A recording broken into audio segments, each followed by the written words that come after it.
The Cold War was a devastating time filled with gruesome battles. There was a terrifying 13-day crisis between the United States, Cuba, and the Soviet Union called the Cuban Missile Crisis.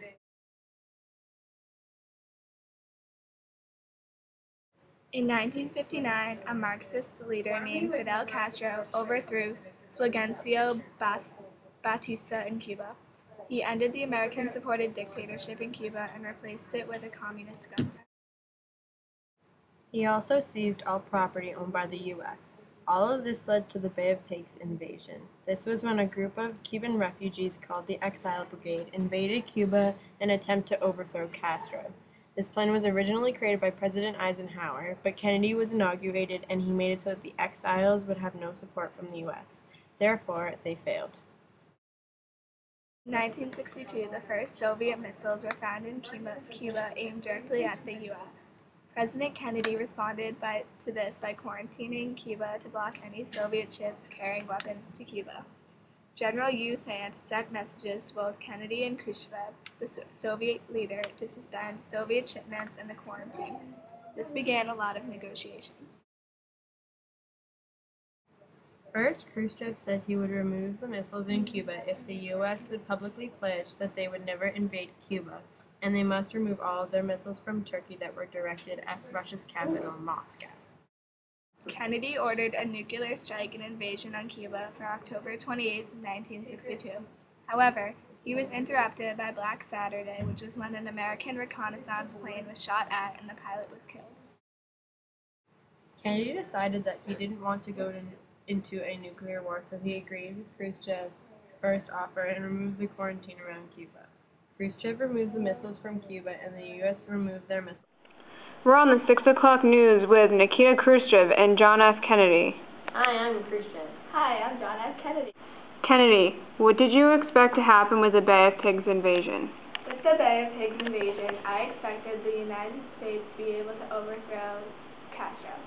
I firmly believe the 1,300 anti-communist Cuban exiles had the ability to overthrow him.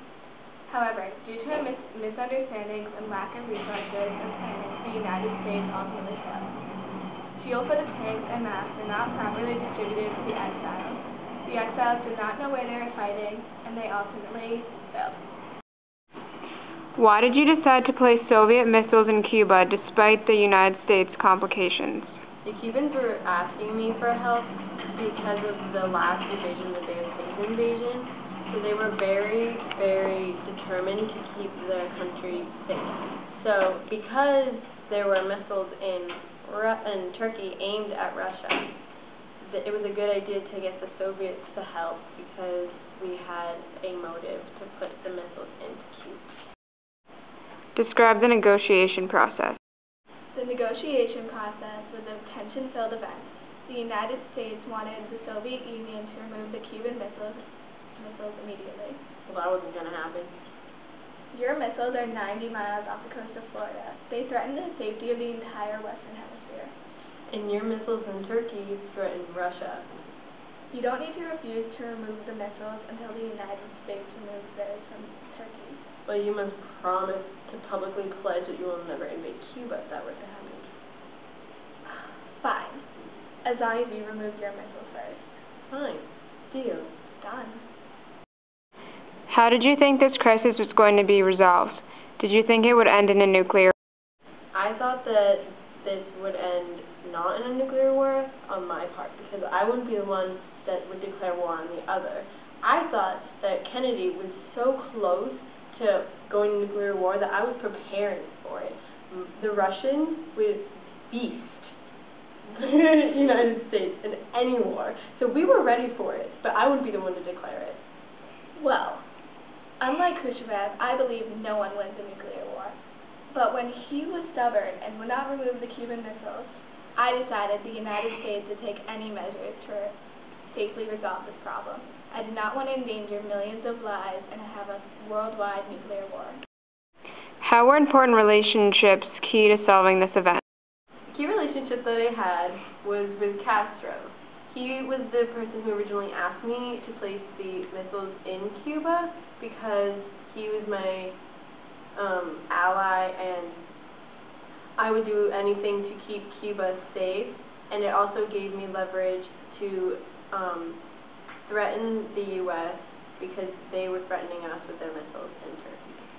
Well, when you and Castro came up with the idea for Soviet Union missiles in Cuba, you threatened the rocky relationships between Cuba and the United States. The United States and Cuba have already been on rocky terms. I was very angry with Castro when he allowed the Soviet Union to place missiles in Cuba. His decision threatened to start a nuclear war, and that would not have ended well. Well, our first motive was not to start a nuclear war. It was to make it so that the Cubans were protected from you originally because you invaded them in the Bay of Pigs invasion. You threatened us with those missiles. You threatened Cuba and you threatened Russia with your missiles in Turkey. Whoa. I don't think this is going very well. I know we have our differences, but we needed to resolve this peacefully, and I'm glad we were able to do that. This is exactly what we did. We just negotiated and we got through it. We were able to solve this problem in 13 days, and by solving it quickly, we released tensions across the world. And we prevented a nuclear war, which would have destroyed the whole entire world. Another important key relationship was with General Ufant from the United States. He sent both me and Kennedy a letter asking for Kennedy to remove their quarantine around the Cuban territory. He asked me to remove the missiles from Cuba, and that's what first started all the negotiations between me and Kennedy in the first. Without Ufant, the process would not have been mediated properly. He allowed us to peacefully come to an agreement, and he was the reason why the Cuban Missile Crisis did not result in a total nuclear war. I'm Haley Betcher, signing off. Back to you with